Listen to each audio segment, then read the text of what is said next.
News 18 को दिए PM के इंटरव्यू पर छत्तीसगढ़ के डिप्टी सीएम विजय शर्मा ने भी कहा है कि मुस्लिम लीग की तरह कांग्रेस ने भी समाज को तोड़ने का काम किया। यह उनके मैनिफेस्टो में दिखाई देता है। विजय शर्मा ने कहा कि कांग्रेस धर्म के आधार पर आरक्षण देना चाहती है और इससे जरूरतमंद लोगों का हक मारा जाएगा।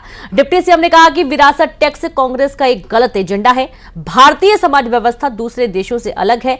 सभी को एक तराजू में नहीं तौला जा सकता। समाज से वर्ग को तोड़कर रखना, अलग से उनका उपयोग करना, ये जैसे मुस्लिम लीग ने किया था 1936 में भी।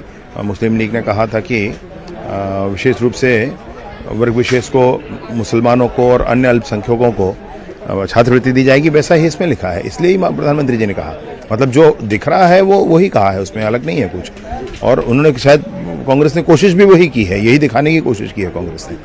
वही तो बात है। मतलब ये है कि आज तक अभी आरक्षण जो है वो जाति के आधार पर है। जाति की व्यवस्था बीच के समय में आ गई और उसको आज देश में मान्यता नहीं है, परंतु जाति के आधार पर आरक्षण अभी है। जब तक सारे लोग एक समान स्तर पर नहीं आ जाते हैं तब तक रहेगा ये।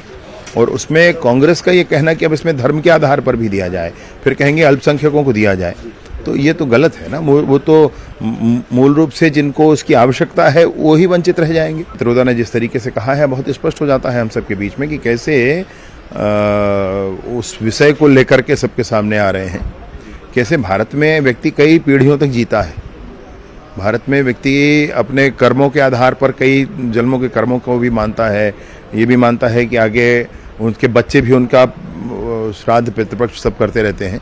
तो भारत की विधि कुछ अलग है भाई, ऐसे नहीं सबके एक तराजू में नहीं तोला जा सकता है। लोकसभा चुनाव के बीच न्यूज 18 पर प्रधानमंत्री नरेंद्र मोदी का सबसे धमाकेदार इंटरव्यू हुआ है। मेगा इंटरव्यू में पीएम मोदी ने राहुल गांधी और कांग्रेस के घोषणा पत्र पर बड़ा हमला